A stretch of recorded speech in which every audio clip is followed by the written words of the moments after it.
Mixed markets Wednesday. The Nasdaq trading lower, even though Coinbase had a pop on its debut. Let's talk more about that. Cryptocurrency exchanges prospects and the bank earnings that came out today with Ross Gerber of Gerber Kawasaki. Good afternoon. Welcome back, Ross. So the biggest. Good to have you back. The biggest cryptocurrency exchanges debuted this afternoon at worth $100 billion now. Do you see this as the watershed moment that it's been hyped up to be? Yeah, I do. I think this is a huge moment in financial history.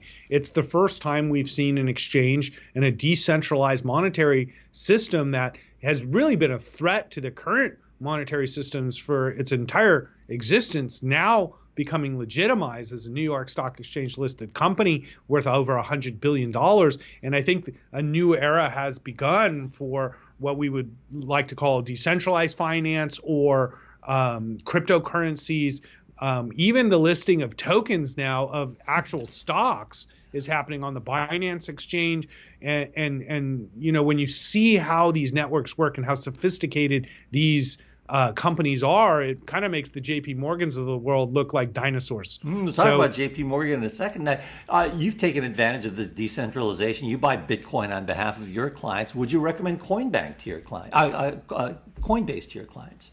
We're not recommending Coinbase at this time because, you know, as I say constantly, the best way for people to participate in the crypto world is by buying Bitcoin and holding it themselves, not buying it through Robinhood, buying Bitcoin through an exchange or process like Square has with the Cash App, owning the Bitcoin yourself and holding it for the long term. There's a lot of risk in cryptocurrencies that people haven't really put their arms around. And when you invest in a company like Coinbase, for example, you're taking all the risks that are involved with crypto in one investment. But if I own the actual underlying investment, which is Bitcoin, I actually have a utility of owning these coins that makes it safer than per se investing in a company like Coinbase, where so many things can happen from a regulatory perspective, from a commission. You know, they make all their money on very high commissions right now from the retail customers. And firms like ours that are partnered with Gemini are able to trade at a fraction of the cost that Coinbase people are paying for the same exact transactions. So we see price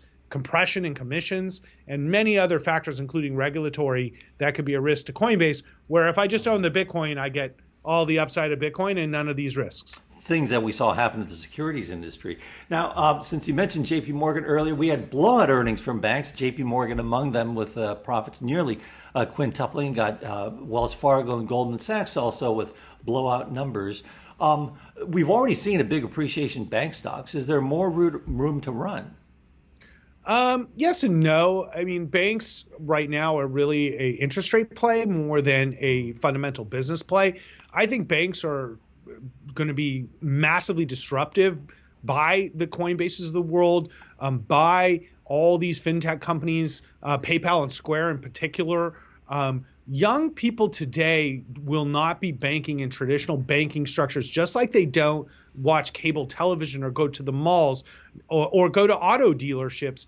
Banks are essentially a part of that. So for long-term investors, I would stay away from traditional banks. I think they're dying birds. They're horribly managed. They're bad businesses, and people are looking elsewhere to do their banking. And we're going to see people banking with some very interesting people in the next 5 or 10 years, and many players that you probably haven't even heard of yet, you know? All right. Now, another theme in the market today, the reopening stocks, the reflationary stocks in the Vanguard. You're perched in California. Any particular ones that you like right now that investors should bet on? Well, we're heavily invested in Las Vegas right now, in the MGM hotels, as well as in the cannabis dispensary Planet 13 that's also in Las Vegas.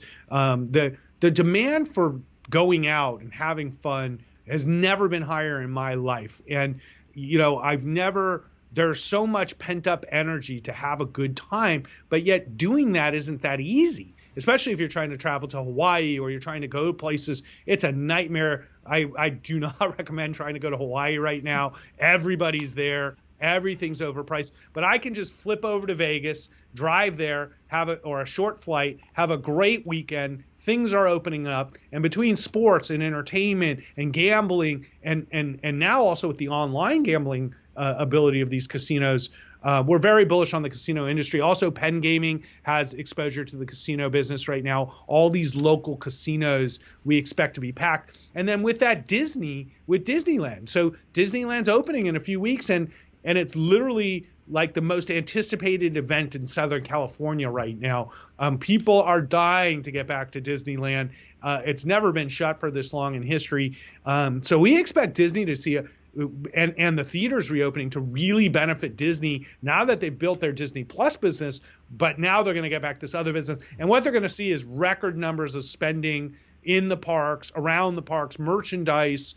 The theaters are actually going to do very well, we think, too. And that will be a big boost to actually Disney's bottom line. So the real question is, with all these reopening places, what is their cost of operation because of COVID, offset by the efficiencies they've put into their businesses with technology? And what we think is that they're all going to be net winners because of the efficiency of technology, like we were talking about, the efficiency of Zoom for businesses like ours. But when you think about the efficiency of cell phones and contactless check-ins and all these things hotels and theme parks are now doing to make the businesses leaner, we expect them to be more profitable on the other end. And I think that's why the markets are valuing them so high. So possibly some blowout numbers, but we'll keep an eye on the costs. Blowout numbers for at least a year or two.